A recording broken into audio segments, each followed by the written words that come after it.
least I hope we are. Can you give me a sign if you are receiving me loud and clear? Can you hear me? I know there's a 25-second delay, so I'm sorry if you're wondering why I'm still sitting here waiting to find out. Hopefully you're receiving me.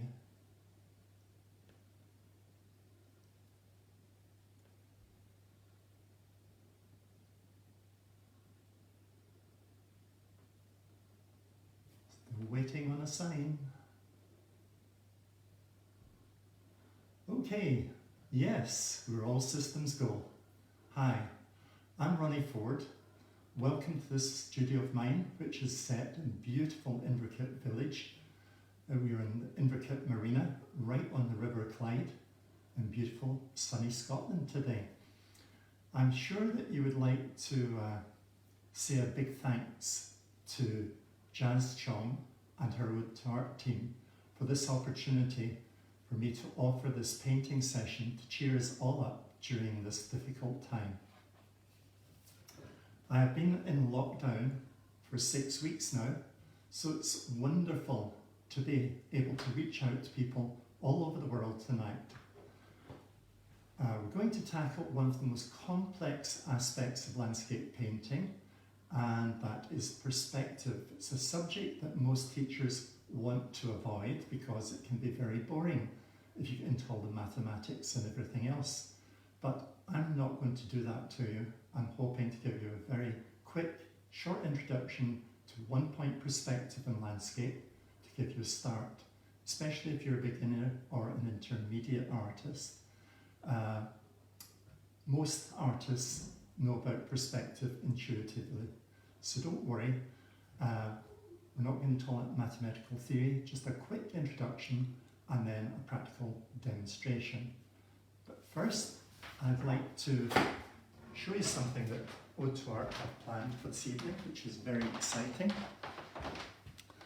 And I'm delighted to announce that they have 2 wonderful prizes to offer. Let me show them.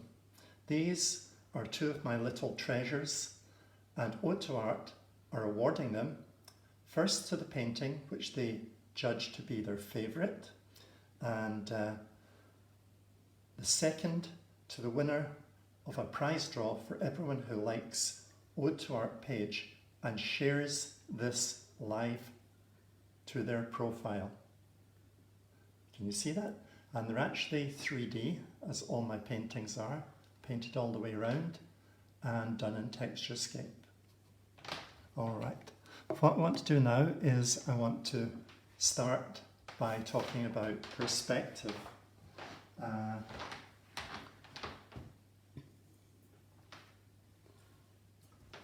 just put up my easel.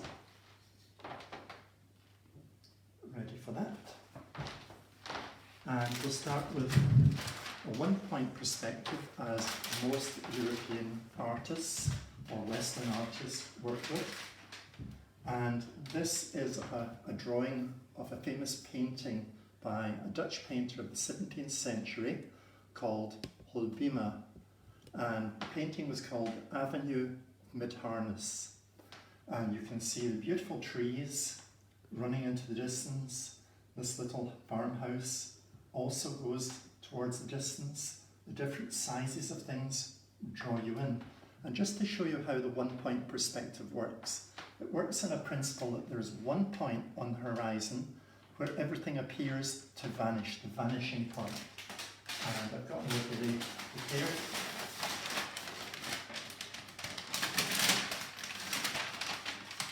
And when I put it down here, you can see how everything goes to the vanishing point, which is in the middle of the trees on the horizon line. You see the top of the house, the bottom of the house, the trees, these trees, and even the trees out here and the building there, all lead to the one vanishing point. So there's a brief introduction to how vanishing points in Western art. In contrast to that, I'd like to show you a different type of perspective that Asian artists have used in the past. And what they do is, this is just a quick drawing from a painting. They take rock forms, big ones and small ones, and they overlap them so that the bigger objects overlap the small ones into the distance to give a sense of depth. And it can be really dramatic. As you can see, when these elements are put together, you have big rocks, smaller rocks, and a type of platform area here where there's some buildings and trees put into it, and you end up with this beautiful Asian scene. So it's a case of overlapping different sizes of shapes to get the effect of distance and depth. Now I'm just doing this introduction to perspective very quickly so that we move on with the practical experience of doing it. Last example I'd like to show you is an Aboriginal work, a songline or a dream time, and this works on a different principle. The principle is that it's like a map, it's like an aerial view of the landscape, and it maps out clearly with symbols where different things that Aboriginals will need in their travels across the landscape, where there's water, where there's food, where there are places to meet other Aboriginals, and tells you everything about landscape you could possibly need. So that's not using perspective as we know it, but looking down from above, more like what we would call aerial perspective in the West. I would now like to show you an example of my painting, which is back here, and it employs 1 point perspective twice. I'll just move my easel out the way so that you can see more easily. And what we have is all the lines of the field, the furrows of an old disused lavender field that's been overgrown, leading to a house here. That's the first vanishing point. The second vanishing point is all these fields, which are done in an almost aerial perspective again, give you a second perspective. And my art was really influenced greatly by an experience of flying over the Atherton tableland early in the morning in a hot air balloon. And the experience of seeing the landscape at a lower height than a plane and much slower reminded me of Aboriginal paintings and the beauty of the patchwork of the fields. So I'll give you an overlay again, and you can see 1 point here, and that hill comes into it as well. And the second perspective is all these lines, some of them curving, some of them straight to the horizon. So you end up with 2 horizons, 2 vanishing points. I hope you can hear me because unfortunately my remote mic wouldn't work when I tried it with Bluetooth. So I will try and talk louder so that you can hear me. And what I'm going to do now is set up ready for painting. So just give me a few seconds. I will set up my canvas. The other voice you're going to be hearing belongs to me, Carol. I'm behind the camera, so I'm to blame for any wibble wobbles or dodgy zooms and pans. I'll also be relaying your messages to Ronnie from time to time throughout the painting session. And there are 2 examples of finished piece that you'll be working on today. One rectangular, one square, depending on the format of your canvas, or it could be a rectangle which goes across the way if you want. It's entirely up to you. Go with what you like. I put out a message just the other day to ask if you've seen it, you'll know, but I'd like you to tape your canvas like this so that you have one piece of tape about 1/3 of the way down the canvas, another piece of tape slightly higher so that you have a slightly larger area for your sky, a smaller area for your water, and then a big area for your land, and then just up from the bottom, almost the same distance as this, just slightly shorter, the third piece of tape. I'm assuming you have that. If you haven't, I'll give you a few seconds to get taping. This is one of the problems when you're not actually in a space with people that you're teaching. You can't actually see what stage they're at. So don't worry if you're a little behind, you can catch up. And if you find you don't finish the painting in the time that we have, then you can always go back and see a recording of this and finish it at your leisure. It's a tight schedule we've got. I've trialled it a few times to try and finish it within the time. And I'm going to push on now. So if you have got your tapes in place, go up to the top line and choose a vanishing point, preferably a vanishing point about just slightly off center, not right in the middle. And then I would like you to draw lines from there down to the bottom, so that you have a line that goes from the second tape down. Try not to draw in the space in between, because you'll have to rub them out, and if they're left they might show through your paint. So try and draw them from the second tape down to the bottom. So you make a wedge shape, that's your first one. Then you come up to the point and you make another line, and the same on the other side. And you should have a total of 1, 2, 3, 4, 5, 6, 7, 8 lines and 9 spaces, if it's going to be the same as mine. If you have more, it doesn't matter, that's up to you. So I'll leave you a few minutes to do that, and I'll just get my palette ready for working. I've got it covered in cling film to keep the paint wet. That's a good tip for anyone that's working with acrylics for the first time. You don't have to waste your paint. It'll stay wet for days and days if you put a piece of cling film on them. Just lift this up. Now could be a good time to remind you that there are 2 wonderful prizes to be won this evening. 2 of Ronnie's little treasures, or petit trésors, and one I'll show you them. will be awarded for the painting which the Ode to Art team, that's the one on the right, which the Ode to Art team judged to be the most creative. All you have to do is post your creations on Ode to Art's Facebook or Instagram tonight or Friday, and the winner will be announced on Saturday.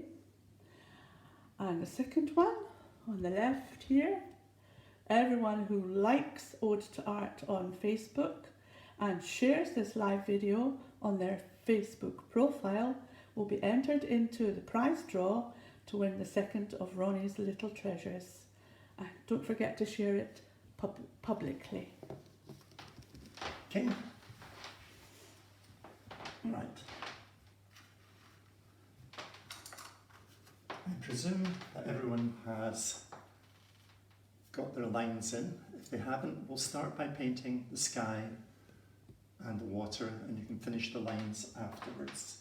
The first thing I would say is do not put a lot of water on your brush, because acrylic paint comes in different styles. You've got heavy body and a more liquid type paint. If you've got a liquid paint, you won't need to add anything to it. If it's heavy body, it might just need a tiny touch of water. So we start with the dark red first. Load your brush and start at the top and only paint about 2/3 of the way down the dark red.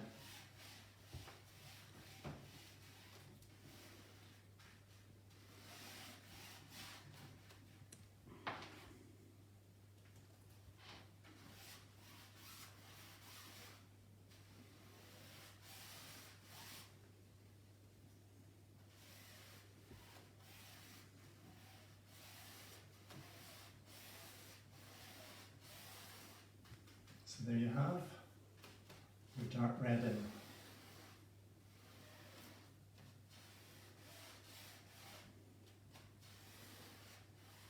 Okay.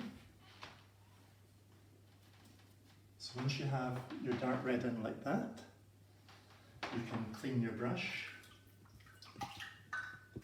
Make sure you get paper towel handy. Pardon me.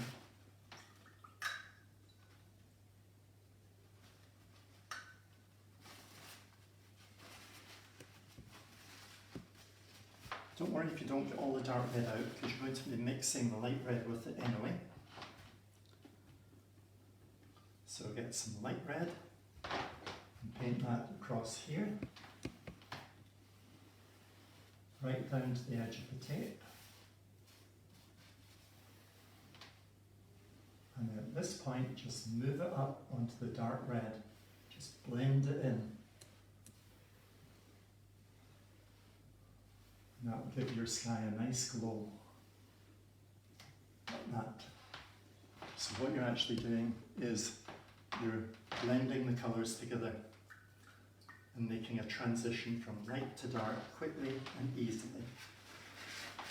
Now at this stage, if you have a hairdryer, I suggest you keep it away from the water, keep it on the opposite side of your canvas, and apply heat from your hairdryer to accelerate the drying time. Particularly along above the tape and at the tape.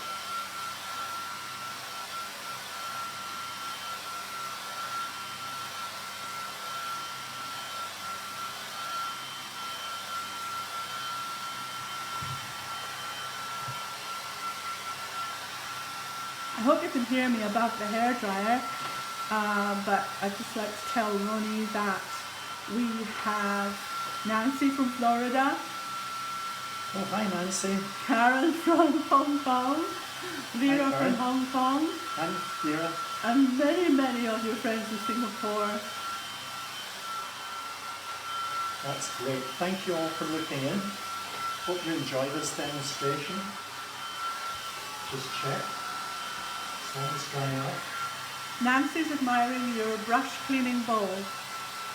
That was a lovely present from Vera Chu and her mum many years ago when I was leaving my post in Hong Kong after living in Hong Kong for about 12 years. And I use it regularly. It's my favourite bowl.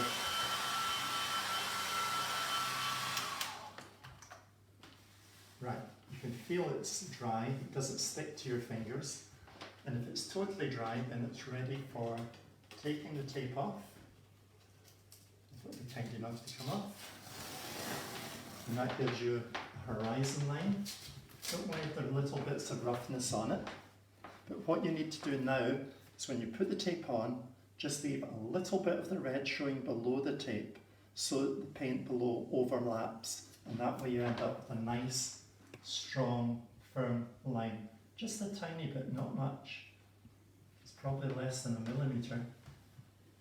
Oh, we've got messages coming in from Spain, from Lee, from Sydney. My goodness, Wow. they must be out in the middle of the night. It must be. From Michaela from across the water. Thank and you. Kanika from Paris. Wow. Thank you. Thank you all for looking in. Really appreciate it. I hope you enjoy the session. So the next piece we're going to do, we're going to use our blue. And I'm using a dark blue.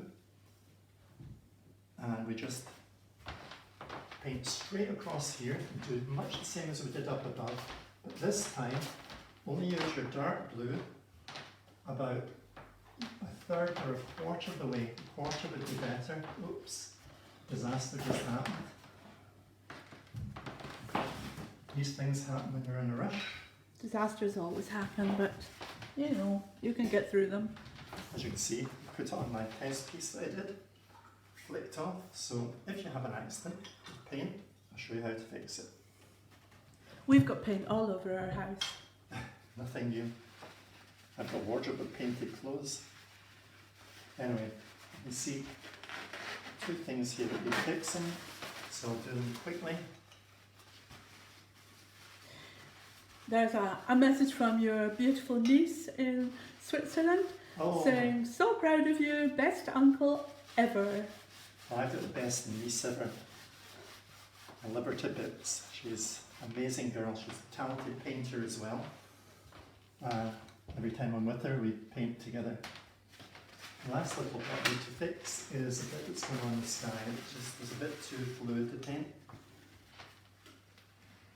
But if you have this problem, here's the solution. Plenty of water and dry it off. You need to know how to solve all these problems, don't you? Yeah, that's the fun of painting. Sometimes the accidents are happy accidents. Unfortunately, they're not always happy. Sometimes you have to work really fast to fix it. Anyway, let's move on. Next thing you do is mix some of your blue with the white. You'll notice that on my palette I've laid out 3 yellows and 2 whites.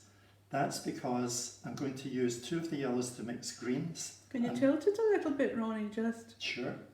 And I need a pure yellow for some of the things I'm doing. It's the same with the white. I'll need the white over there for the houses, and I need this one for the water that I'm painting. So start at the bottom and take your light blue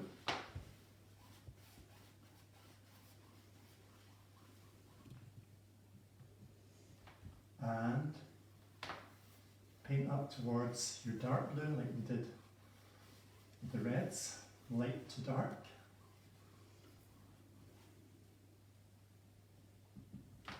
And then blend them together.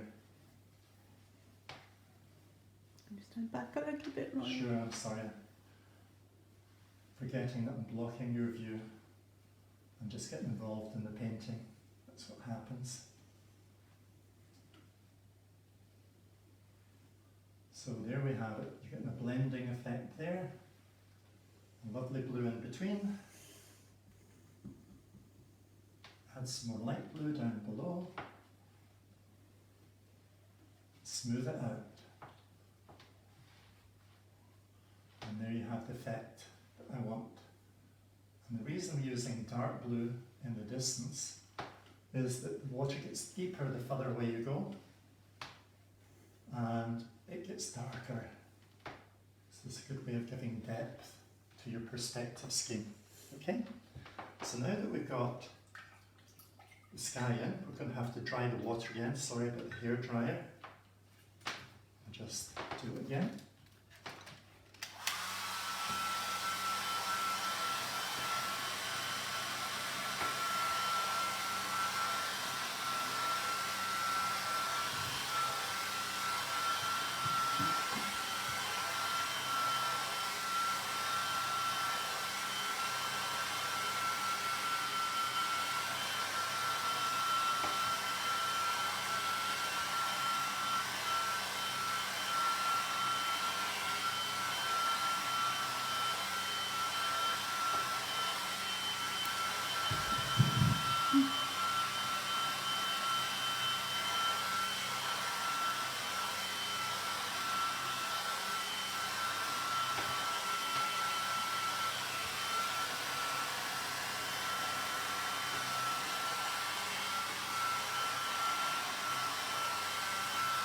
Just take off the sky to see if there's anything that's needing fixed.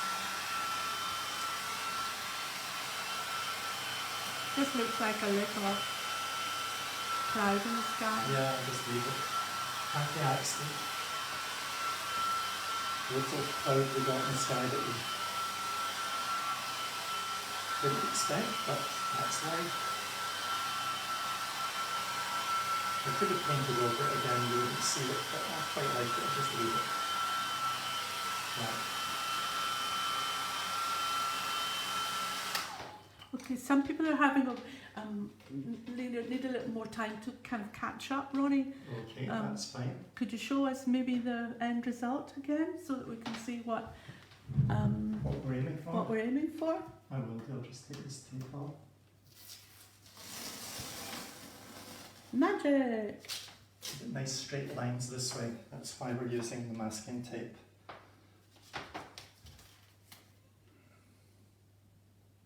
The difficult thing today is that we're running on a time limit and we're trying to do this really, really quickly so that we can get it finished. But you know you can always look back at the recording. That's right. And here is the finished work.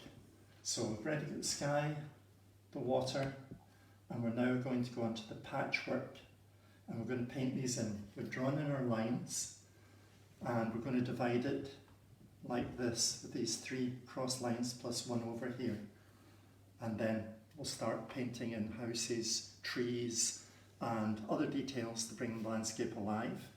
Then we'll work forward and we'll put in a suggestion of lavender fields with trees, and then we'll put in the cypresses, the grasses and the tree in the foreground, and we'll be finished. And we'll have a 1-point perspective landscape. Sorry, because I'm not used to broadcasting live on a small camera like this, if I get out of shot, my wonderful wife Carol will remind me that it's too low. So if you see me suddenly lifting the painting high, you know what's happened. He's been given a sign. I've been given a sign. Okay? Right. Now this is really good fun. You'll probably find when you take your tape off that the lines are just sharp because the tape's hidden the top. So just extend them with your pencil and get your ruler and try and, oops, sorry, that's not straight, there we are. Where you're going to put your trees in your landscape. I think put this one about there. And one about here. I'm going to change it slightly. Okay. There's a special hi from Karen Louie to Ronnie. She's That's a lovely. Scottish person living in Singapore. Wow, hi. I bet you're loving Singapore. I do. Singapore is like a second home to me because I've been there so often. And I know so many people that collected my work and lots of friends. And Jazz and the team always make me feel so at home. It's fantastic. Hope you're enjoying it as much as I do. Okay, right, I'm going to start painting in the fields. I hope those that are a little behind have caught up. But as I said earlier, don't worry. If you fall behind and you don't get the whole thing finished in the time, you will have the recording to go back to get the details you require, okay? Right, I'm going to paint in the yellow fields first. So what I'm going to do is I'm going to cover the whole canvas from here down to there in yellow, so that the yellow's under everything. And then instead of having to paint the fields yellow, I can paint the fields around it, so it makes it quicker, saves time.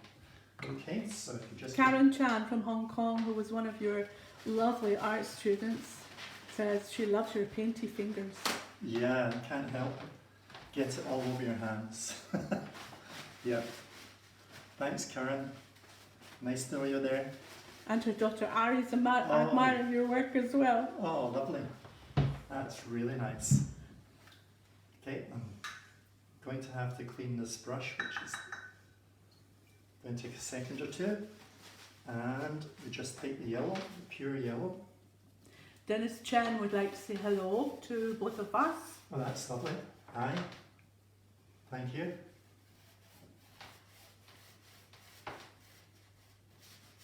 Is this all going to be the one colour, Ronnie? This is going to be the one colour yellow from top to bottom because it speeds up the process, and if you do it thinly you'll see your lines through it. Don't do it too thick. So add a bit of water to it if you're using heavy body paint because this is really a ground coat. So while Ronnie is doing his yellow foreground, I'm going to remind you that we have 2 wonderful prizes to be won this evening. 2 of Ronnie's little treasures. One will be awarded for the painting, which the Ode to Art team judged to be the most creative. And if you want to enter that, and I hope you all will, you have to post your creations on Ode to Art's Facebook or Instagram tonight or Friday, and the winner will be announced on Saturday. And the second one requires you to like the Ode to Art page on Facebook and share this live video on your Facebook profile, and you'll be entered in a prize draw A name will be picked at random to win the second of Ronnie's little treasures. And don't forget to share it publicly. Oh, we've got Daisy Bowman from Holland. Oh, hi Tracy. Daisy. Daisy. Sorry. No, Daisy. it's Belgium, isn't it? It's Belgium. It's Belgium. Sorry. She's a wonderful sculptor. If you haven't seen her work, have a look at her website. Daisy Bowman, hi. Hi Daisy. Thank you for looking in. Hope you enjoy the session. There's Sanja would like to know what brand of paints you use. I tend to use golden paints. I buy them from America because I can buy them in gallon pots at a time because I use a huge amount of paint per year. But the most important thing about golden paints is it has almost 100% pigment, so the colours are very bold and light fast. And it's just a wonderful paint to work with because it's a heavy body paint, which means you can do oil techniques, acrylic techniques, and even mix some watercolour techniques whenever you want. And I like that versatility. We're saying hi now to Phoebe from Indonesia. Wow. Hi Phoebe. We're going out far and wide. We are reaching worldwide. That's exciting. Thank you for looking in. So I'm going to have to put the hairdryer on just to dry this so I can get on to the next stage. But thank you all for looking in and messaging.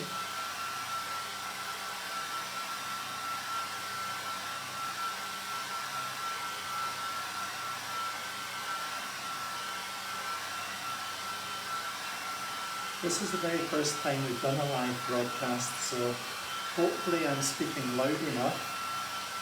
And if there are any hiccups, don't be surprised. We're just beginners. It will get better. If we do a second one, it'll be even better than this.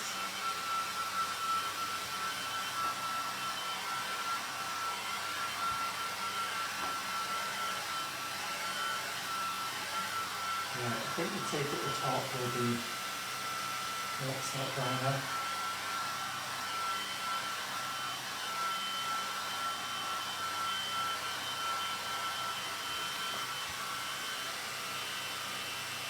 No, I shouldn't have done that.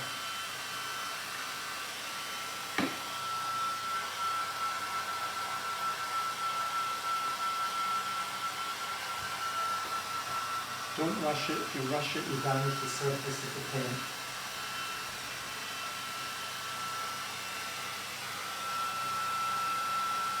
That's perfect here.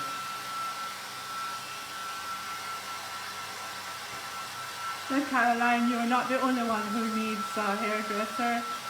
We've all got lockdown hairdos at the moment. Yep. Actually, I cut Ronnie's this morning. Yep, I was lucky I had my own hairdresser because I haven't been to the hairdresser for 10 weeks now because we've been in lockdown for 5. And I figured if I didn't get it trimmed, I was going to end up looking like something out of a cave painting.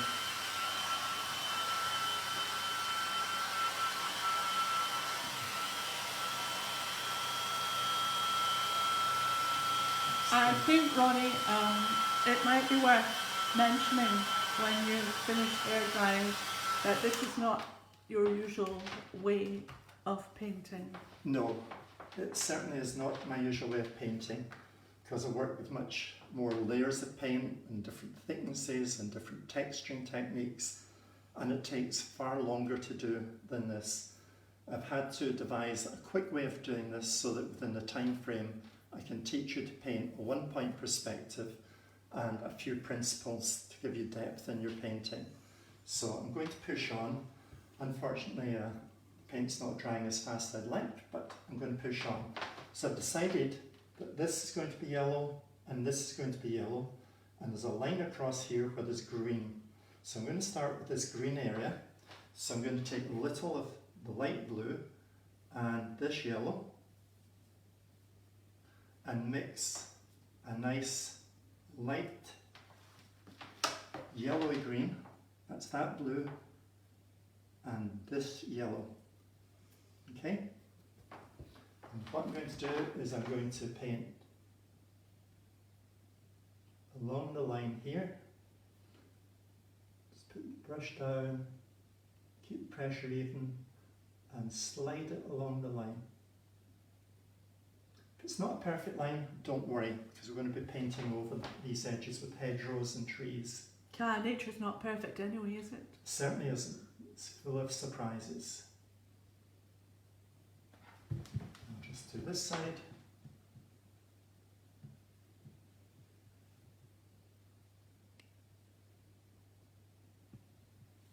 Take more of this colour and we'll put it in.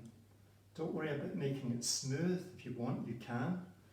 I'm going to leave some of the yellow shining through because quite often in fields there's a mix of different plants and you get different shades of green. It's not just one flat colour. And that goes with my love of texture. But if you are someone that likes nice flat areas, then you can dry it and work over it with a second coat if you need to.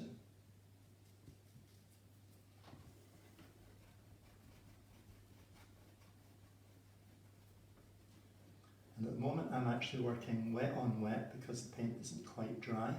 Because here in Scotland you get a bit more humidity in the air and paint takes longer to dry.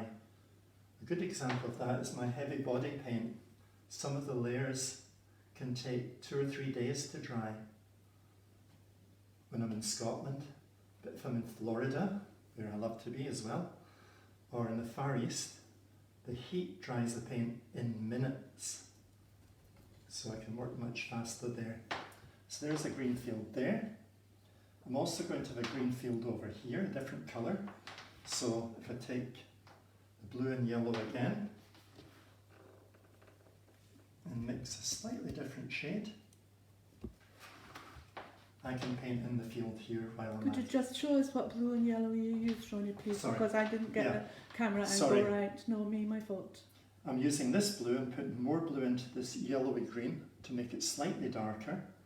And I'm going to paint this field here. Okay? Carol's great at letting me know what you're seeing. Because being on this side of the camera, I can't see exactly what you're seeing. And when you're painting, you tend to forget that your audience can't see the details which are important. Take that across there.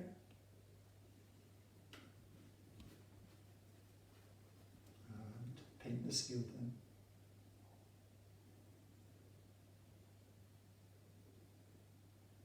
And there we have it. There's a message from Alisa in Emmental. She said the fields look just like in your painting in Emmental. That's lovely. I'm glad they like that. Spring, great time of year.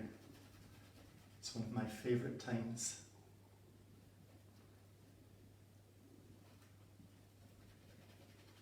Okay, so not very smooth, but it'll do.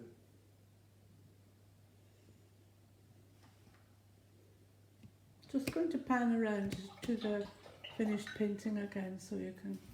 And last bit of green, I'm going to do all the greens in one go. I'll wait till you're ready.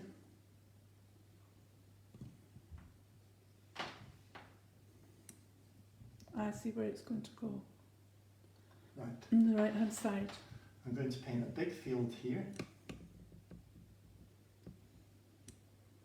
I'm adding a lot more yellow to it, so that it's a lighter green field.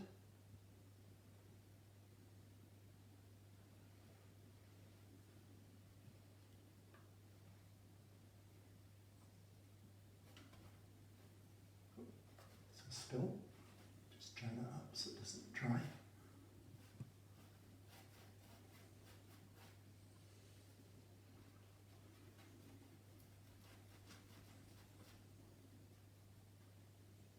Joanne says we don't have such lovely fields in Singapore, so it's refreshing to see your art. That's lovely.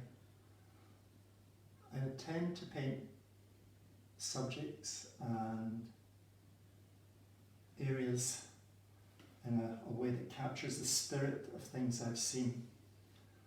so you can't actually go and take a photograph of this place. And the idea behind the paintings is to give a feeling of peace and calm and escape from the hectic world of cities and the rush of life that we normally live in.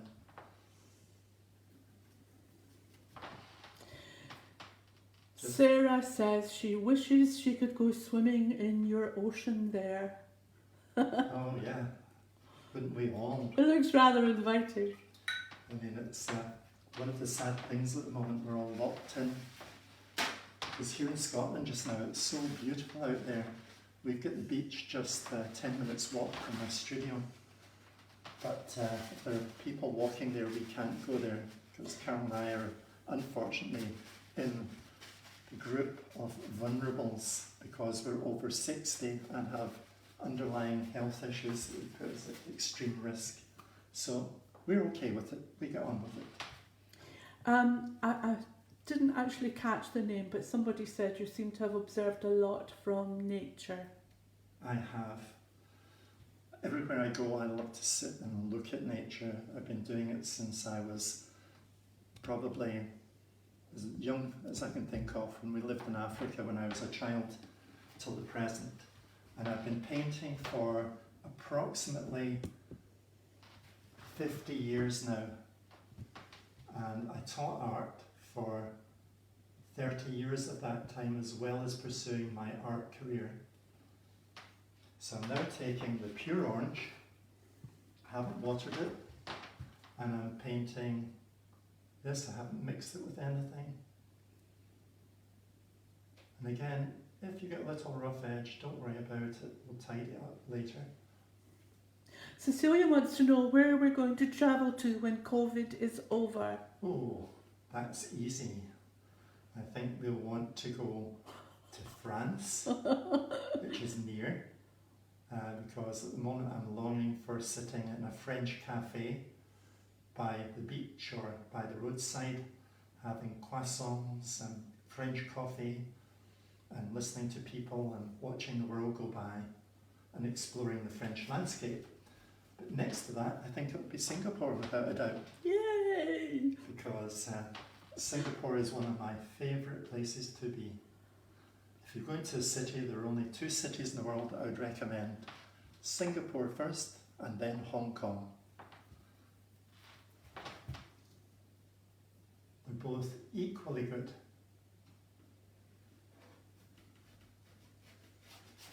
Okay. Alisa says, please to Emmental. Oh, well, that goes without doubt. My lovely family in Emmental are obviously the place that I long to be most of all on the planet, because, well, there's a lot of family there and love, and it's the most beautiful place you can imagine up in the mountains there. It's been a source of inspiration. She said she's opened the windows and the cows are listening. Whoa. What about the goats? The goats there yet? Oh, Ode to Art says, we have nice croissants here too. Oh, you do?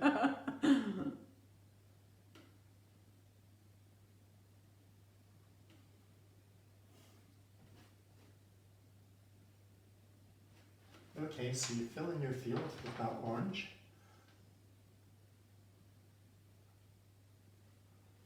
And then when you've got that in place, I'm doing this quickly again, it's not finished to the standard I would be doing if it was a finished painting normally, but just to give you an idea and get it done in the time. Next thing I'm going to do is I'm going to take some orange and hold this up so you can see it. Is that okay? Can you see that, Carol, on screen? Kanika said, I'm painting in front of the Seine with a croissant. Oh, lucky person. Yes, we can see your palette. Okay, now I'm going to mix a lighter orange and I'm going to use it in 2 places. The lighter shade with lots of yellow is going to go in this top field here, and it will also go in that field and that field. Okay, just mark them out so you can see them. So I'll do this one first.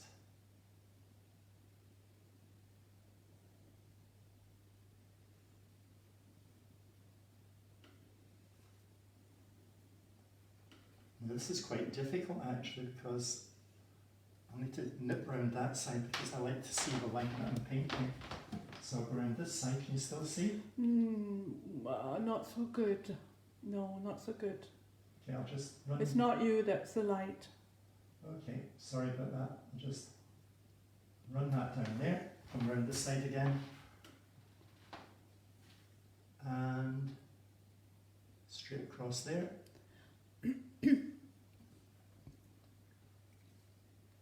Again, don't worry, if it's a little bit patchy, it just adds to the texture of the fields. Seema says, put Fuerteventura on our list for lots of Spanish food. That would be nice too. I love travelling, as you know, so everywhere is of interest. It's a bit hard at the moment, being stuck in all the time and not able to travel anywhere. I mean, I love Scotland. There's nothing better than the Scottish landscape on a summer's day. But there's so many places to see and so many things to learn from other people. That's what I love about travelling. Marie said her painting is very watery. Right. Does that depend on the paint she's using? It will depend on the paint you're using. If you've got very thin, watery paints, you'd be best to work with the canvas flat and use your hairdryer when you finish each area, because otherwise what will happen is one colour will run into another and you'll end up with indistinct fields. So it's the unfortunate thing if the paint is very thin, you can't work upright like I'm doing. And because of the speed we're working at, it's quite difficult. I guess these are your heavy body acrylics. These are heavy body acrylics. Right. They come thick, they're almost like butter, as you can see. The texture, you can turn it upside down, it won't fall off. See? It's almost like making a mix for meringues. You can do that and it doesn't fall off. Okay? I'll show you my love for baking. I'm not a baker, but I love eating it. And I love people doing it.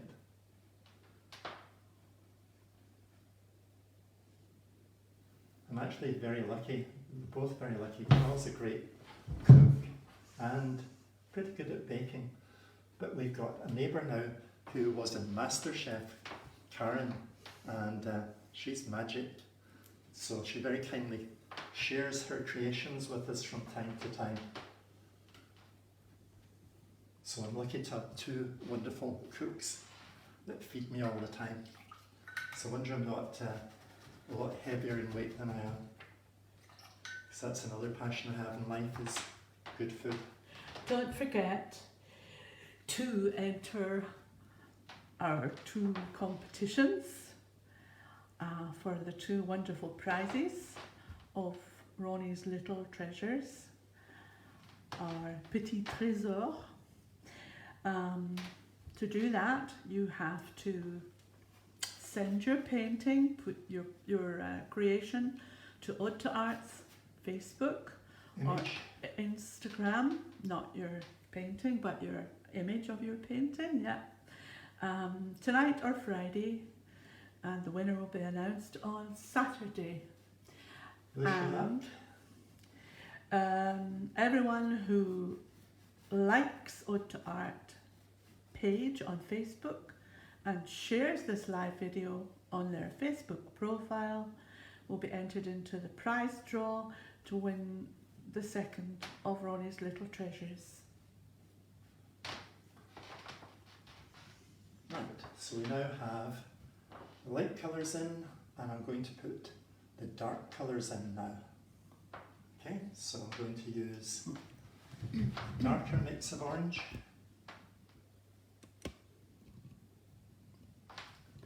Can you show us? Sorry, I thought I'd shown you. Didn't lift it high enough.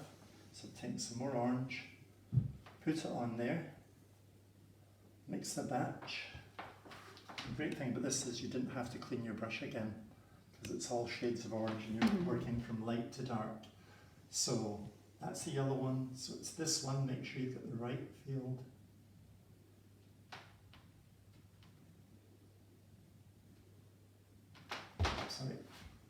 Can't turn around to the other side, I'll just have to do it blind.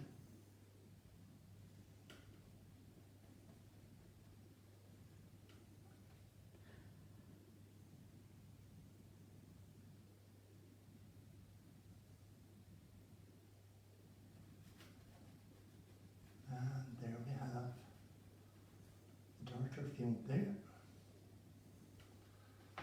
And we'll use the same. Karen in Hong Kong is going to put her kids to bed and come back soon. Okay. And of course you can watch it Yeah. later on the recording, Okay. which will remain on the Ode to Art page. Well, I hope your children have beautiful dreams.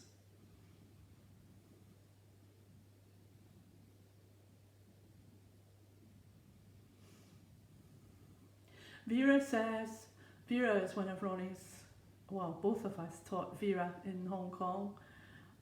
Vera is one of Ronnie's proteges. She is indeed. She said she likes soft body for drips and drops. Yep. Dead right. Vera does a lot of abstract painting, and her paintings are really special. You should have a look at her website as well if you can. She likes to explore the paint quality in her work. She also uses a lot of found objects. That's right. Vera Chu, have a Very- look. Very inventive.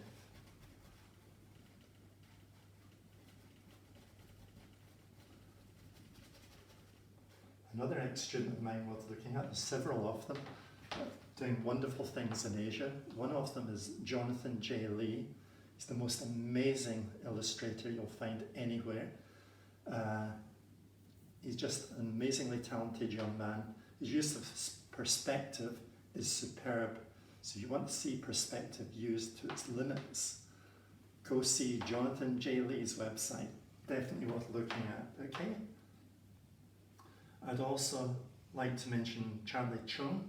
She's an illustrator and she does some beautiful illustrations working in Hong Kong. And Shan Lassen is also another amazing artist, ex-student, who is doing extremely well in Hong Kong. Although she's an illustrator, she's done tons of exciting things. So definitely worth looking at. I'm sorry about all these plugs, but I can't help but tell you to have a look at their work, because if you're learning about painting and things, you'll just love it. Vera's blushing. Well, it's nice to share. I'm proud of a lot of my students. There's tons more, but I'm not going to bore you by giving you an endless list of recommendations. There we are, we've got our patchwork in, and I think that's us just about ready to start putting in the details. Now, I know that some of you will not be ready. I'm doing a much bigger painting. It's maybe take me a bit longer than I'd liked, but it's the only way I can show you the detail. So the next thing we're going to do is we're going to start putting in the tree lines and houses and things on the fields. So for that, I'm going to use this brush, small number 6 or number 4, and soft hair brush, which I believe is number 4. Let's see it. Just show you them. You see those? And what I'm going to do is I'm going to mix a green on here, and it's going to be a dark green. So I'm going to take blue, dark blue, and the yellow, and you can see we're getting a nice phthalo green. So I'll mix that. Mix quite a big quantity because we're going to be using a lot. And then add just a touch of purple to darken it down a little bit further because I want it to be a very dark green. Can you just tilt it a little bit? Thank you. Sorry. Okay. At this stage, I think I'm going to use my soft haired brush, number 4, because I'm going to do the trees on the skyline. To do that, we're going to use what I call a stippling action. This tape off. need it anymore. And you see the divisions between the land and the sky. So what I'm going to do is a stippling action. I'll just get a spare canvas and show you what I mean by stippling. I'll do it two ways. One with a square brush and one with a soft brush. Basically, to get this foliage, you just do that. Just press the brush irregularly. Can you see that? Or if you use a softer brush, you get a slightly different effect.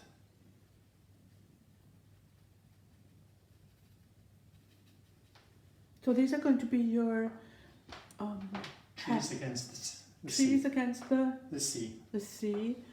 And to finish them off, you'll take a lighter green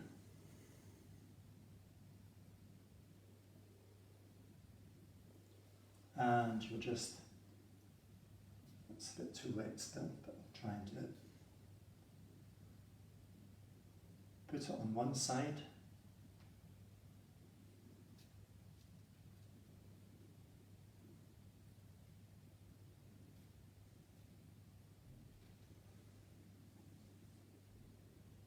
Do you want to show us that again when it's dry?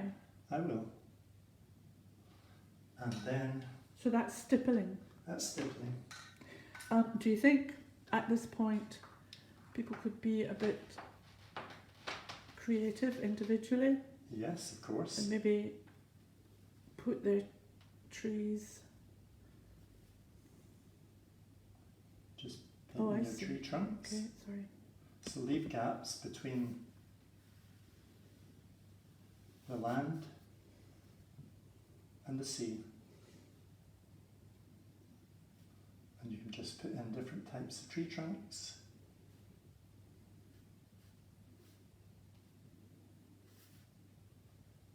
And you get trees.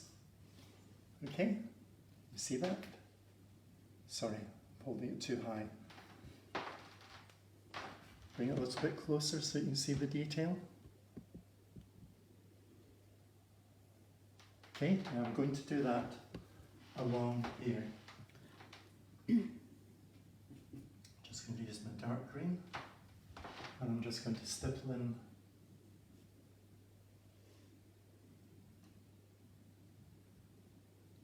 some trees here.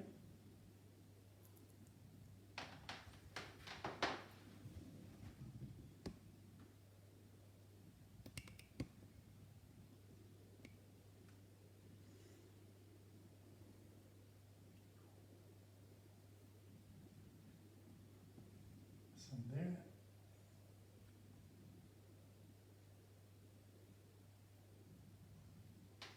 Leave a little gap in the middle. I'm going to put a village. And I'll use this brush I like. This brush even better. Makes bigger marks. One of the important things to know about painting is that it's different from drawing. Some people teach you to draw everything and then colour it in. And that's really just colouring in. Painting is about making marks. It's not about drawing things in great detail and then colouring it in. Not in my mind anyway, it's just my view of it. So those marks will be the basis of trees there. And then I'll take a line across here.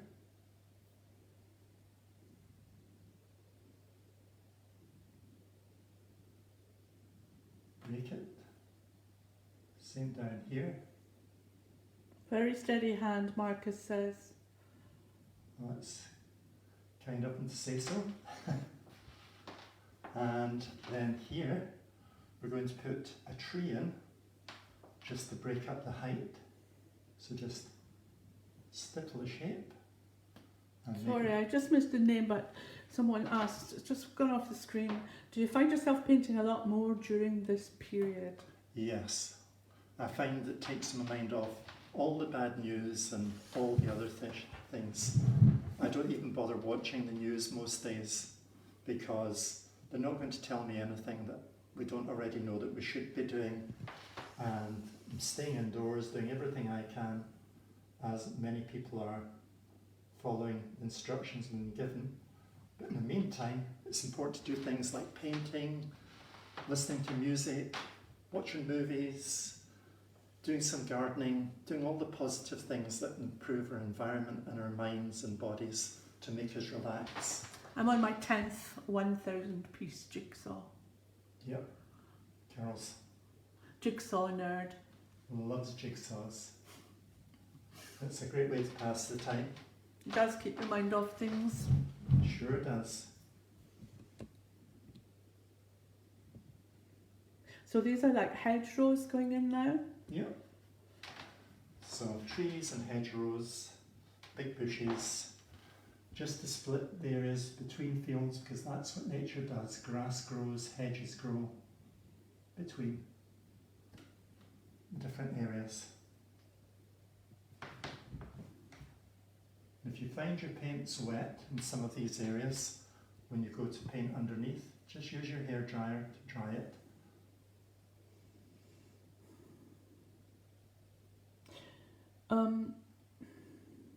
Adeline says, I think my palette of paint will dry out before I even finish the landscape.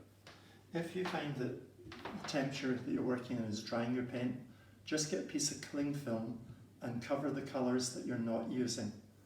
I've got cling film here that I've taken off, and what I would do is I would just take strips off it and cover individual colours that I want to preserve. Because with cling film your paint will last for months, even in a hot climate. Hopefully that will be a help for you. What I'll do is I'll take my brush again, pick a brush, and I'll stipple in. So people can be creative with where they put their bushes and trees. and hedgerows. You don't have to follow the Which will model make giving you. everybody's painting individual and unique. Totally, and that's what you want. This is just giving you a guideline so that you know how to achieve certain effects.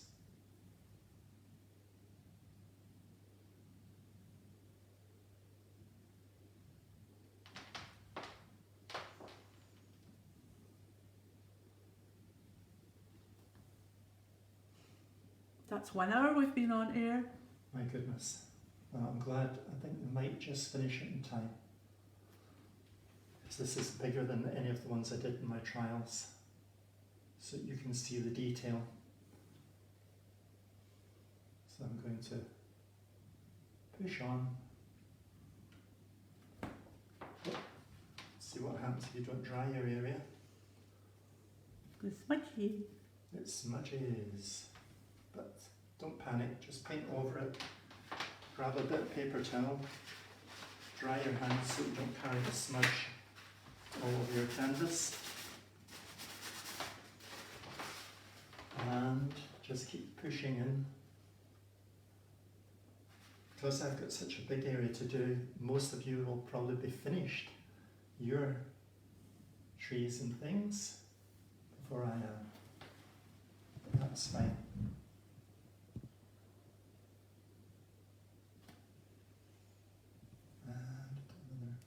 Just have another little peek at the target painting, if I can.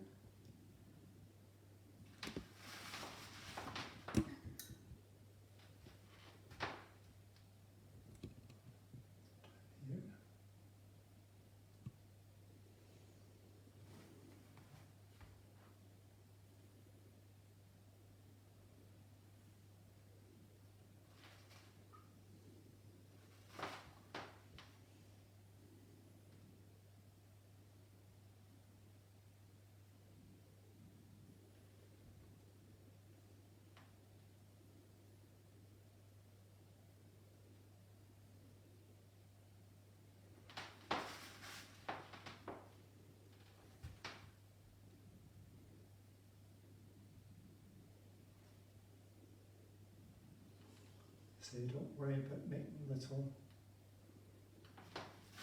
wiggly lines because nature's not straight. Only man-made things are as straight as you see in this landscape.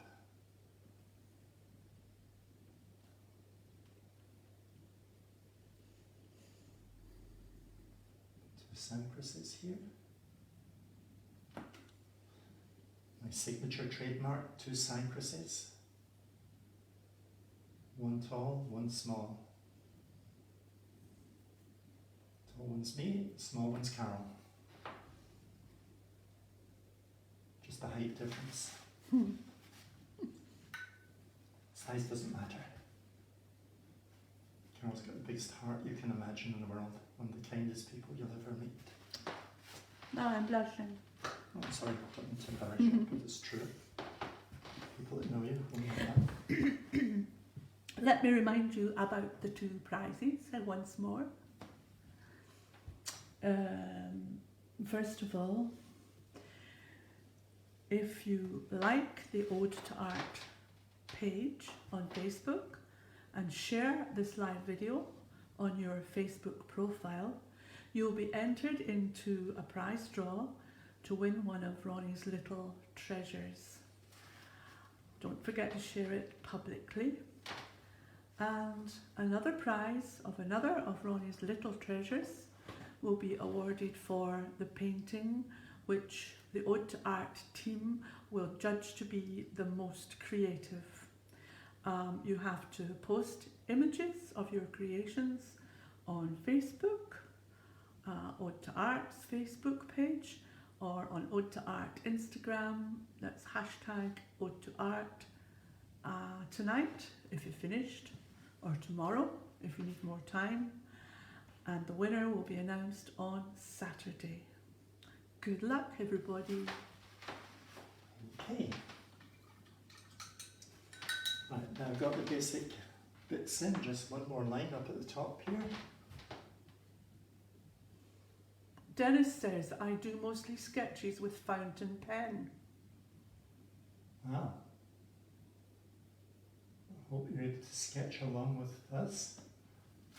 I love drawing in pen as well. You don't use a fountain pen, do No, you? I don't. No, that's really nice. I wouldn't trust you with that ink. Sorry? I wouldn't trust you with that ink. Why?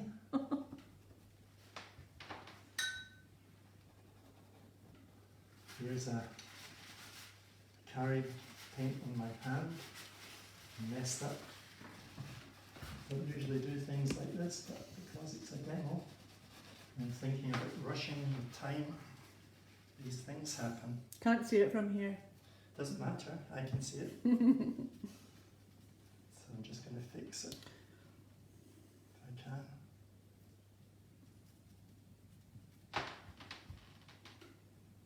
There we are. Fixed. Draw that bit as well. Don't mind some marks, it adds to the texture, it's good, it saves it from being flat and boring. Right, at this stage I am going to add light green to the trees, put the trunks in, and then I'm going to put all the little houses in. Okay? So, here we go, we'll mix nice light green, and I'll stipple those. Why do you put them on one side? To give the effect of the light coming from one side and shadow on the other. Okay. And that's what works here when you put the light in. Can you bring it close?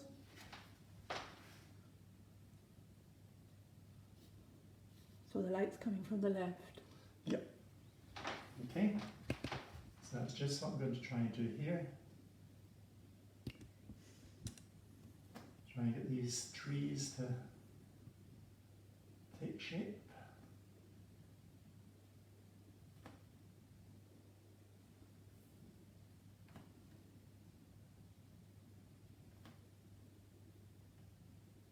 Gives them form, so they become three-dimensional. And Lisa wants to know, how does it feel standing in front of the camera like a movie star? Don't ask me, ask someone else. I wouldn't know. I couldn't be a movie star if I tried. I'm just me.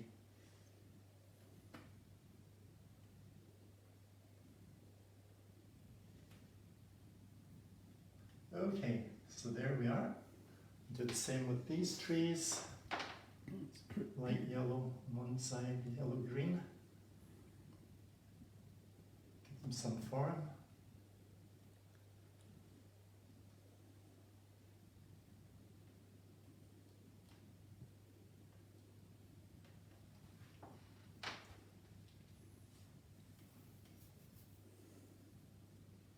Marcus likes your choice of colours combination. Thank you. I love bold colours.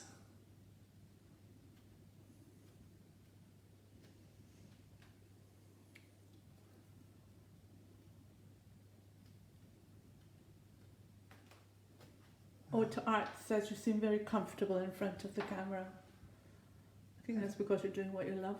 It's because I'm doing what I love and doing it with people I know and love as well.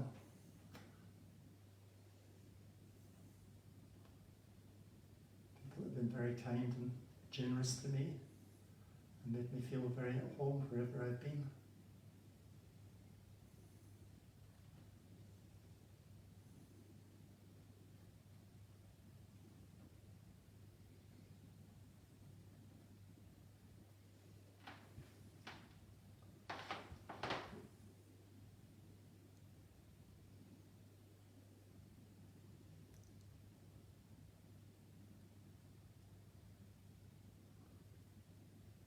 Jazz says you make it look so simple. Thank you. It's a passion. It's lasted me a lifetime. And that's why I used to like teaching it and I like doing demonstrations because it helps other people learn things that makes them want to paint. I'm glad to do it. Amber the cat is watching you from Fuerteventura. Oh, give it a nice pat for me.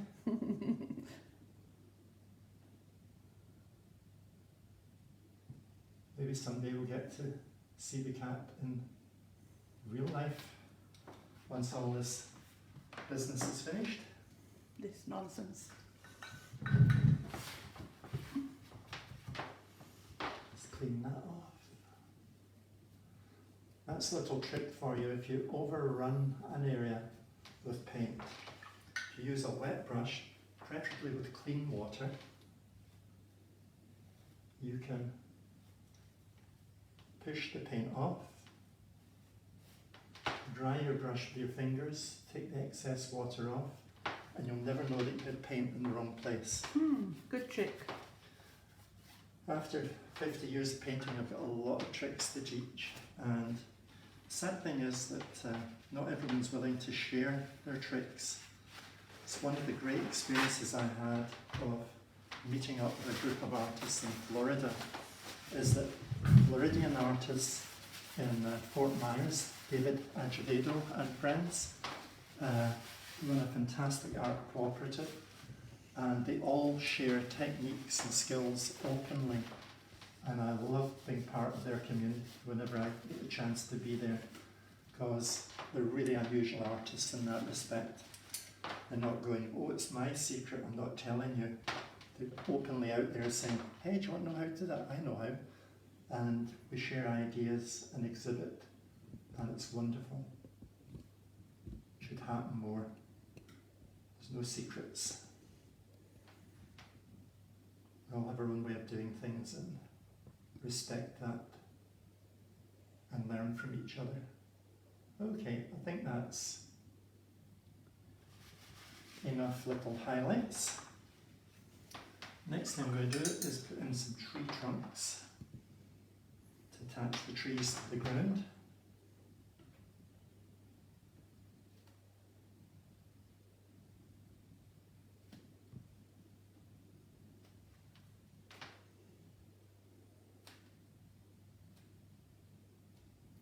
And here as well.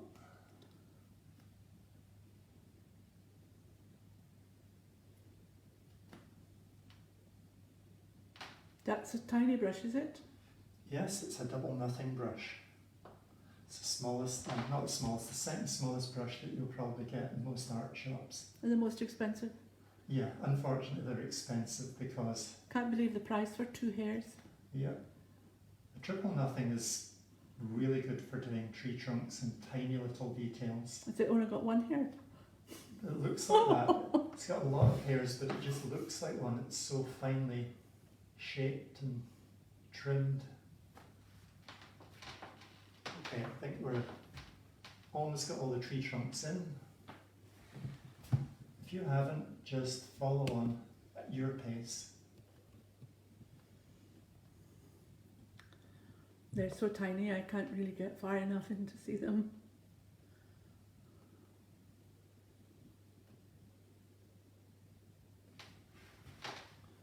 One of the things I love is having some detail in a painting. So that when you're up close you can enjoy it, or if you're far away you can still enjoy it. A mixture of big and bold and small in detail. Joanne wants to know if you have music on when you work normally. Normally I do. I usually have all types of music. I love music and passionate about it. Everything from rock and pop to classical and everything in between. Sometimes you like quite aggressive stuff when you're painting. Yeah, I like to play quite aggressive music like hard rock or pink or something that's got driving music because it makes me paint faster and I get excited and dance around to it and sing. But I didn't want to subject you to my singing. It would drive you away. And you wouldn't hear me talking, so several reasons why it's silent in here. In fact, I actually work with musicians from time to time and do abstract paintings, interpretations of their music, and they produce music inspired by my paintings. It's a two-way experience. We had a movement called the Vibrant Art Movement for several years, where a German band used to interpret my paintings and other artists that I work with that were part of the movement. Now what I've done here is suggesting a village, and I'll put a little farmhouse out here and here, one down here.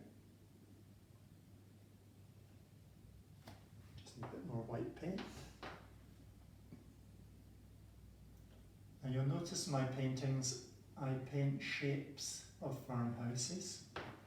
I don't put doors and windows in. I don't think it's important to have doors and windows in a building to tell you that it's a farmhouse. We know they're there, so we don't have to paint them. Do you get backache on being on your feet as you paint? Cecilia wants to know. Yes, I do. Because I usually paint anywhere from 6 to 9 hours a day, almost every day, because it's a passion, and I'm very fortunate to have a lot of collectors who follow my work and buy it, which allows me to produce a lot of work in a year. The process I use is very slow though, so the number of works I produce are less than most artists, but over the years I've produced a lot. Okay, I think you've got stress mats though. Yes, I have stress mats on the floor because your feet heat up when you're standing and walking about all day, and if you don't use stress mats you end up with cracks in your heels and your feet, which are very painful. And if you don't set your easel at the right height and have adjustable easels, you get sore back with leaning over a lot. Now I've put in the white shapes of the farmhouses in the village. I'm now going to take just the orange that I've got and keeping it simple. That's right. Normally I'd mix different oranges, so what I'm going to do is I'm just going to put the roof on the houses, just a dash of orange. So tiny. Just use the point of the brush to put them in. Put a steeple in the church. Joanne said she loves your small details. They're very meticulous. Thank you. I like doing some detailed bits. It makes it more interesting to look at. And I've put this house here against the orange, so the darker orange will show. And there's one other little trick with the houses that I'll show you in a second. This one will merge a little bit more, so I'll mix some white with it and make a light orange. Because not all the houses have the same colour of roof anyway. Still not showing as well as I'd like, but it'll do. And we'll put... Joanne wants to know if you paint at night because the lights are uncomfortable for her painting. I do paint sometimes, but I used LED lights, LED work lights to light the room. I bounce it off the walls so that it feels like daylight coming in. I can't work in poor light because it's not good for your eyes. And the other thing is that it stops you from seeing the true colours in detail, and you can end up with the problem of white spots everywhere in your painting. Adeline loves your horizon. Thank you. And Marie wants to know if you need glasses or a magnifying glass for your small details. Just the glasses that I wear all the time. I don't use magnifying glasses. Not at the moment, I might need to. I'm getting older. So aren't we all? Your eyesight changes with age, but fortunately at the moment my eyes are good. Now, the only way I can show you what I'm doing here is if I do an example very quickly. What is it you're going to show? How to do the houses. It's the shadow under the roof I want to show. Okay. And what I need to do. Cleaning brushes takes away valuable time. This is a small detail.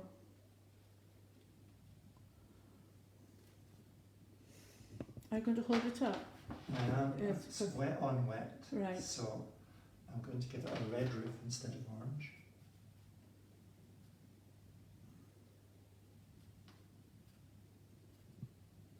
Right, now I've just done this very quickly, wet on wet. So there's a roof, it's white wall, and what I like to do Up. is show the shadow. Just a piece of purple underneath the roof to separate the walls from the roof where there's usually a shadow. So that's what I'm going to do on these houses just now. Just going to put the roof on here and there, and pull this one out with the dark roof. Terry wants to know, do you lean your finger on the canvas when you're painting the trees? You can do. You can leave your pinky here and stipple. There's no problem. The canvas will bounce back. Just make sure the paint is dry when you're doing it. Worst thing you can do is get paint there and drag it all across your painting. So you should check your hands are dry from time to time. Cecilia loves your details, and she said that's what makes your painting so interesting to look at again and again. Thank you. Glad you like them. The other thing I like to do is give unusual perspectives on things too. And bend the landscape so that it becomes a journey through the land. So sometimes, although the top of this has sky behind it, I know there's sea behind it, so I'll put the sea and bring it up. So you get the journey towards the sea that's behind, because that's part of living in that area. Alisa's sending us both a big hug. That's really kind of her. Send her a big hug back. Sending a big hug back. Okay, that's us more or less got everything in that we need on that part. I guess if you haven't managed to finish all these details, then you can always go back to them later. That's what I hope with the recording. I'm sorry that I'm not stopping in the middle and being able to chat with you like I'd like to do, but because we have a limited time and it's... We've been on air now for an hour and a half. Oh no. My goodness, no idea it was that late. Well, I should really be finished by now. Will they not cut us off here? Don't think so. So the next thing I'm going to do, and I forgot to do it, is I should put the orange in at the bottom. Just take a bit trying to get the rest finished. Put this over here. Take the orange. Oh no, brush. Take the orange. Oh, tape's not fixed. This is what happens when you suddenly realise you're running out of time and you try to do things quicker. So this is your big brush again? Yeah. That you used for the sky and the sea? Just to get the big area covered quickly because this is a large area to do in. Is this pure orange? Pure orange, just again.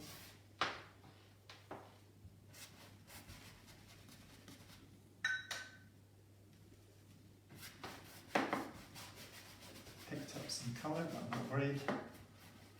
Time flies when you're having fun, says Troy. Troy in St. Petersburg. Oh, hi, Troy. Not Moscow, I mean not Russia, but in Florida. Yeah, thanks for coming online.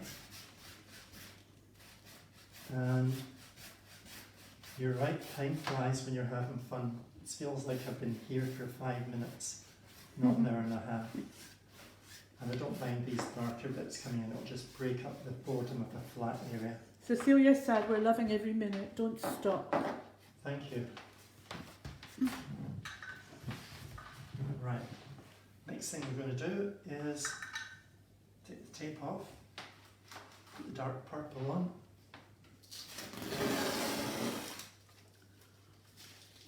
I need to move faster so everyone doesn't fall asleep. So I'm now just going to paint.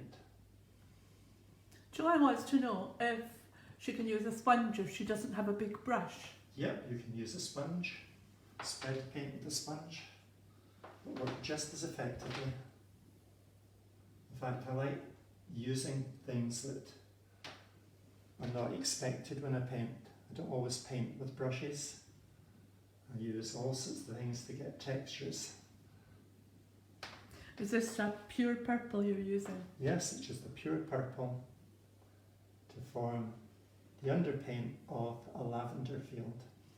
Adeline wants to know if you need to change your water dish regularly. I would say definitely. Normally I would have changed the water 3 or 4 times by now, but unfortunately I don't have the luxury of the time to go and change the water, so I'm making do at the moment. And that's what happens. Mary asked if this was black, but No, she's it's probably caught up by now and knows it's dark purple. And I'm just going to flick in some dark purple for grasses here. I'll paint green over the top.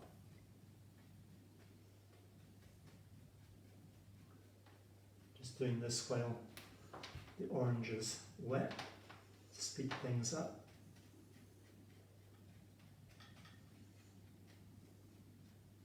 Okay, so we've got grasses in the foreground. Then I'll take the dark green and I'll put that on top.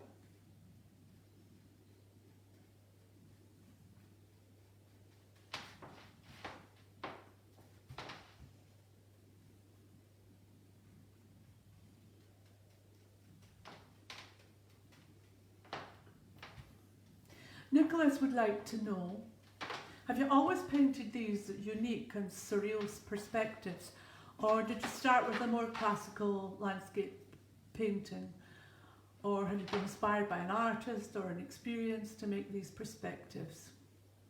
The answer to that, Nicholas, is I started from a traditional background, painting traditional landscapes. Was Glasgow School of Art traditional in its approach? Was fairly traditional to begin with, but as I was studying, things changed at the art school, as it always does. Different tutors come along, different ideas develop, different students come with new ideas, and we all learn from each other. The art school in Glasgow is one of the best in the world, and I'm very proud that I was lucky enough to have been accepted to study there. It gave me a good foundation for many of the things that I've done today. And my texturescapes are really a marriage of my two passions in art, which are sculpture and painting combined. Actually, your degree's in sculpture, isn't it? It is. I got my degree in sculpture. I went with the idea of being a painter, but when I got there, I fell in love with sculpture and thought I could learn something extra while I was there rather than just do something that I felt I already knew quite a lot about. But my learning of painting has lasted a lifetime. I'm still learning. No one ever knows it all, and that's the wonderful thing about it, is that you can keep improving your skills, seeing new things. I think also visiting different countries and learning about different cultures has also been a big influence, hasn't it? Huge, huge. I've always loved Asian art from a young age. Going to Asia had a big influence on me.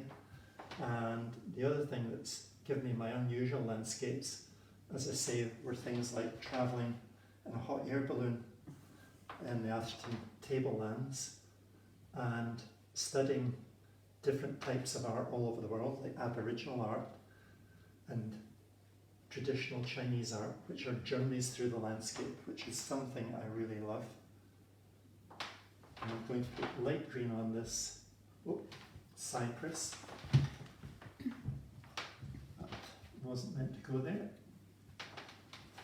Okay, we'll get a close-up of you correcting your blip. And you do it is rub it out. It's just that it's a very broad brush because I'm trying to fill things very, very quickly. Lisa wants to know what colour your cypress tree is. The cypress tree is a mixture of purple, blue, and yellow. To begin with? To begin with, the undercolour. The undercolour. Purple, blue and yellow. Yep, for this particular method of painting. Because normally I don't work this way. But it'll give you some indication of how to get some form into the tree. And what you're putting on top? Is a mixture of yellow and blue. Yellow and blue. To make a nice green, sort of medium shade green. Medium green.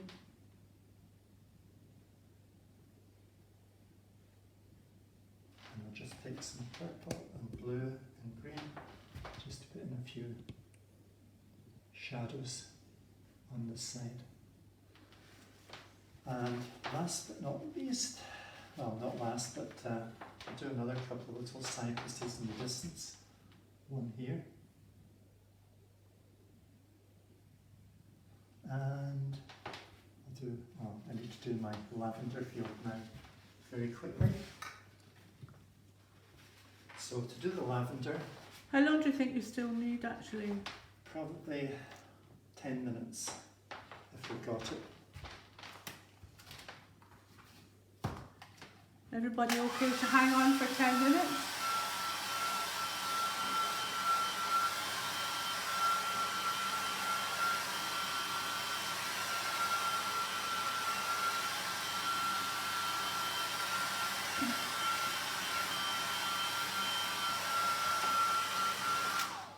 Just to dry that a little, and then take the lilac and just paint bands which go from here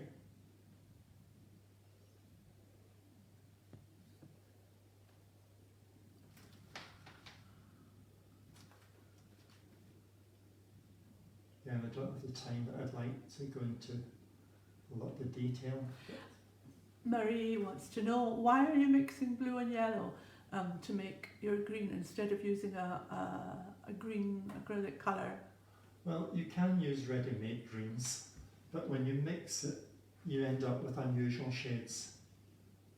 And if you've got ready mixed greens and you add yellow and blue to it, it alters it.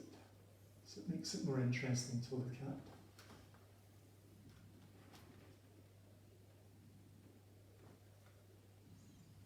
I'm just going to try and give an impression of a lavender field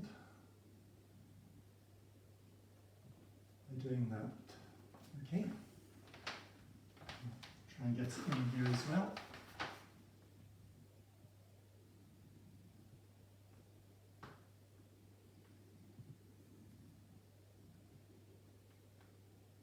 Joanne said it doesn't feel like it's been an hour and a half already. No, it doesn't. That's the wonderful thing about painting.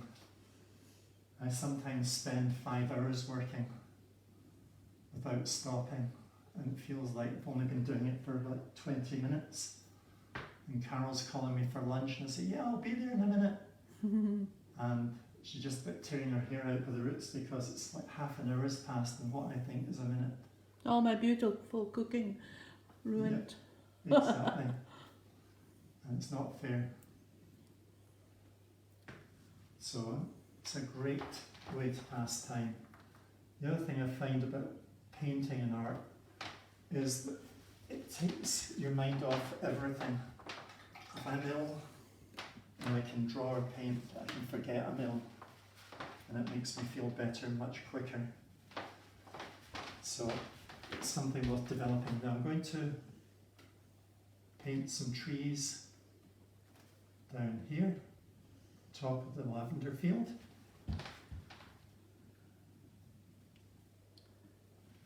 Very, very quickly, just stippling them in. And of course they're bigger than the ones in the background. Yep, because they're nearer. Here's the viewer. I'm going to put a few trees along here. Just to break up the line.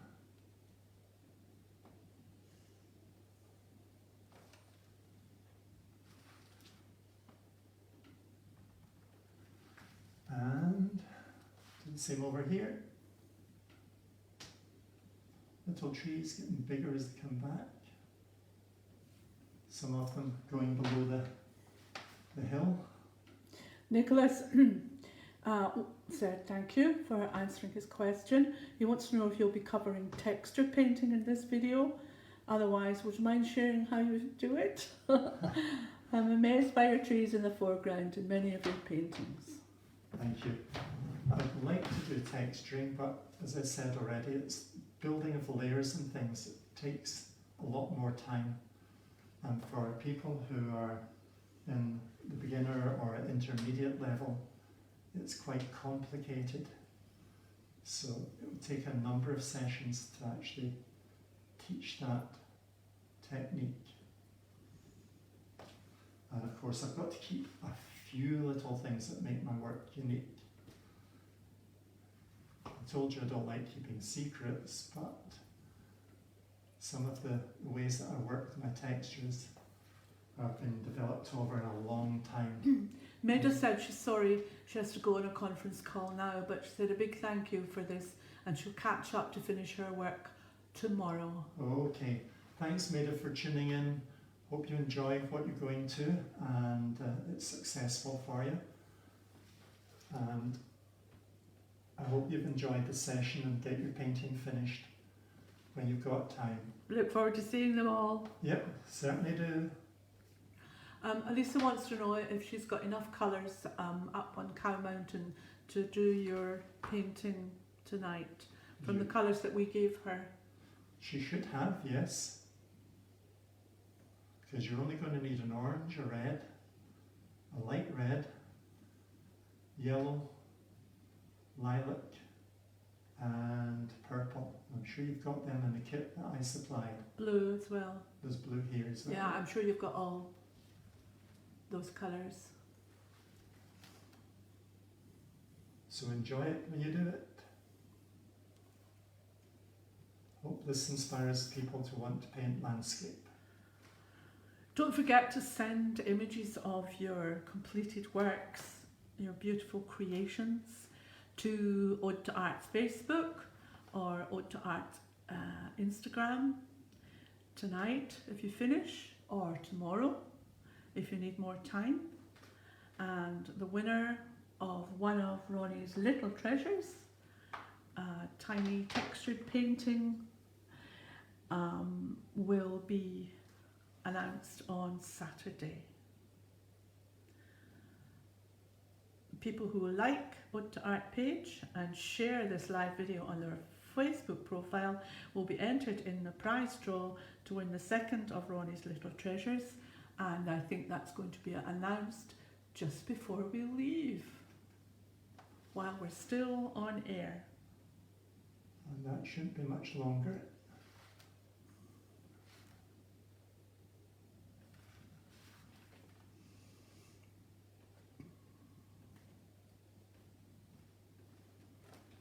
Not going to fuss too much because I want to get it finished.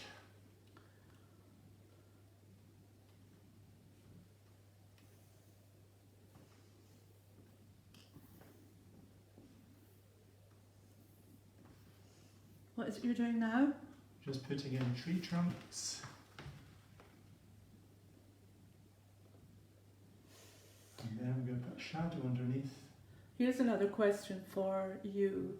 Far away. Do you visualize your entire artwork from the start, or does it develop as you paint?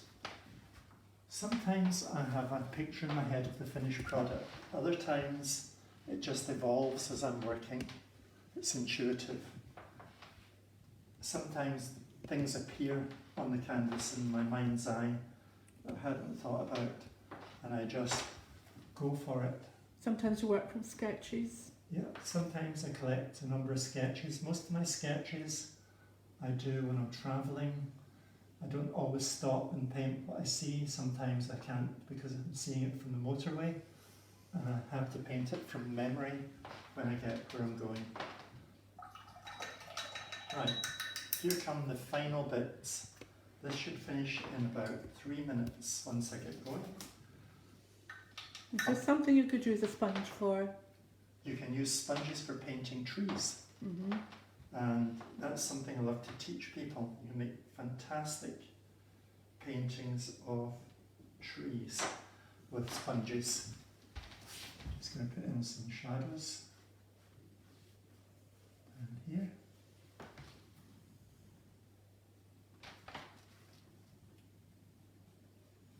Gosh, all these small details really make it come alive. Yeah, that's what makes the difference. And that's a watered down purple I'm using on top of the orange. Like on Facebook page, Alisa, just means that you click like on the Facebook page, which I think you've done already, because that's how you got access to the video today. Claire said your result is amazing. I'm just doing a quick tree here. I'm just using some dark green that we mixed there. Thank you.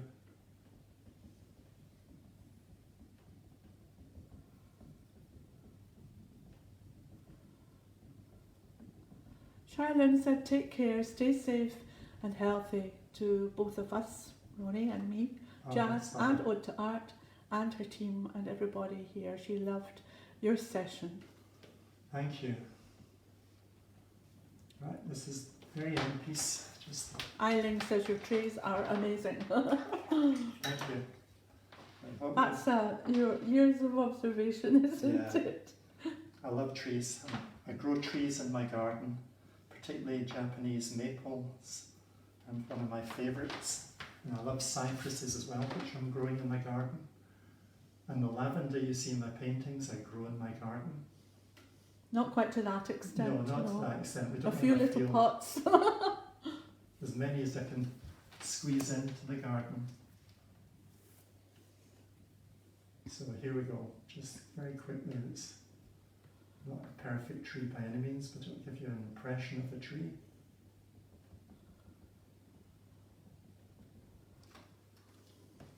And you can come back and try it later yourself.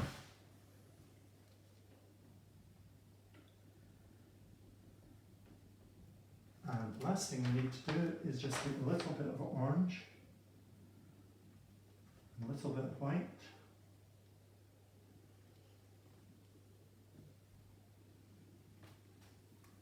and get a colour for the tree bark. Orange and white. And just put some highlights on the tree to give the feeling of the sunlight coming through. Last chance to like Ode to Art page and share this live to get a chance to win the beautiful little treasure by Ronnie Ford. And there you have your finished painting. Just And if you want to send your creations to Ode to Art Facebook or Instagram, Ode to Art Instagram, they will be judged by the Ode to Art team and the winner announced on Sunday.